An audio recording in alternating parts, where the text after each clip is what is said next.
Only in the Philippines, tuwing naririnig natin ito, ang naiisip natin ay palaging mga negatibo na mga nangyayari sa ating bayan. Yan ang ating tatalakayin dito sa Dad ng Bayan. Ako nga po pala si Michael Sai, ang inyong Dad ng Bayan. Dad ng Bayan ay lagi niyong kakampi. Tutulungan ka at hindi hahayaang maapi. Kadalasan, pag sinasabing only in the Philippines na naririnig natin, ang ibig sabihin niyan, itong mga pangyayari o mga circumstances na nagaganap sa ating bayan ay katangi-tanging nangyayari lamang sa Pilipinas dahil napakasama ng sistema sa ating bayan. Pero kung ating hihimayin at aaralin at pag-aaralan ang mga nangyayari sa iba't ibang bansa rin, hindi mo masasabing tayo'y natatangi lamang. Katunayan niya pag sinabi mong tanimbala, yung mga airport shutdown, mga traffic, mga MRT breakdown, korupsyon, krimen at hustisya sa ating bayan, sinasabi nila palaging only in the Philippines. Yan yung mga negatibong mga aspeto na ating naririnig.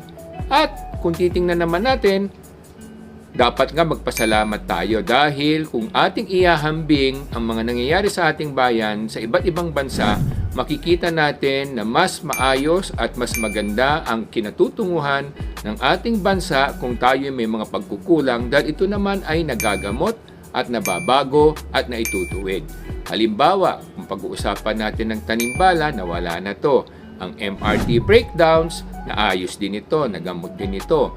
At kung titingnan naman natin yung traffic na pinag-uusapan, marami ring traffic kahit nasa Amerika. Siksaksakan din ng traffic doon, lalo na sa mga kanilang lungsod like New York, Los Angeles, at San Francisco. Napaka-traffic din. At kahit nasa iba't ibang bansa, ganun din.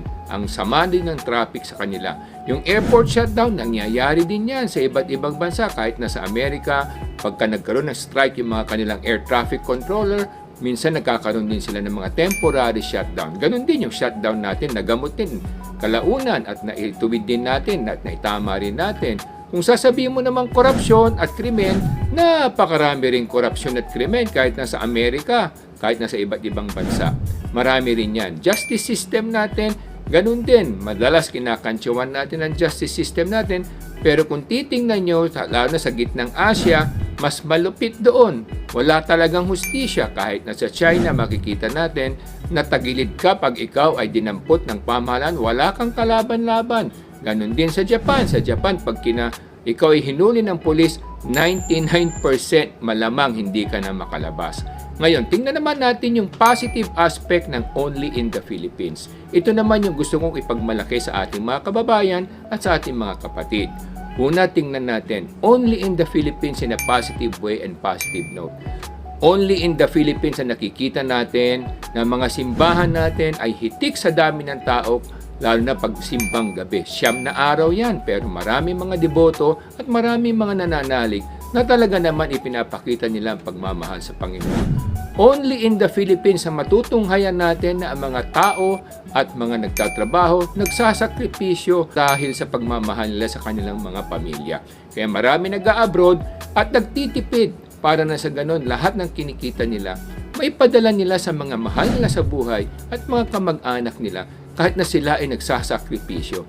Hindi lang para sa kanilang pamilya, pati sa mga extended families, tinutulungan nila para mapag-aral at sila ay nagsasakripisyo ng husto. Only in the Philippines na makikita natin na mga magulang tinatanggap at kinukupkup ang mga anak kahit na may mga asawa na at may mga apo na. Kahit na may mga trabaho na rin sila, kinukupkup para makatipid, para makapag-ipon at para matulungan ang kanilang mga anak na may pamilya. Only in the Philippines na makikita natin na ang mga kabataan natin ay kadalasan sa kanila ginagalang ang mga matatanda at elderly. Kaya nga nauso yung salitang po at ho.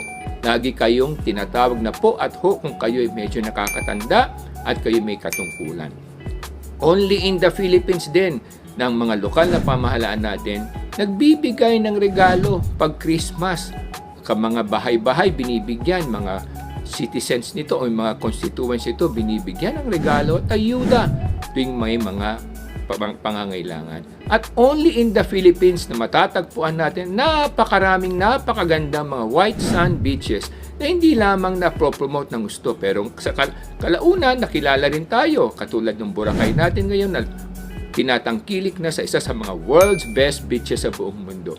And only in the Philippines na makakapagsalita tayo at pwede nating kantsawan o punahin ang ating pamahalaan na hindi tayo ikukulong at hindi tayo papatayin. Huwag nyo lang gawing personal at huwag lang kayo magsalita ng masama sa mga liderato, pero kung ang kinakantsawan nyo lang ay sistema at mga pamamaraan, hindi kayo makakasuhan at hindi kayo mapapatay.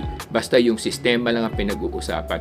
Only in the Philippines we have that. Kahit na sa Singapore, pag kinutya mo ang pamamaraan sa kanilang pamahalaan, pwede kang damputin at ikulong. Ganun din sa China, ganun din sa iba't ibang bansa. Only in the Philippines na mararamdaman mo ang pagmamahal ng kapwa. Dahil sa ibang bansa, puro pera lang ang pag-uusapan ninyo at masyadong mahigpit din ang mga kanilang patakaran. Kaya nga mga kababayan, tuwing naririnig natin ang ating mga kababayan na nag-a-abroad at sasabihin nilang, buti pa dito sa ibang bansa, maganda rito at maayos dito. Ako po nagsasabi sa inyo, sa dami ng nilakbay natin, masasabi kong only in the Philippines, it's the best place na pwede natin sabihin ibinigay sa atin ng Panginoon para dito tayo magkaroon ng tagumpay. Marami pong salamat. Ito po si Michael Say, ang inyong dad ng bayan.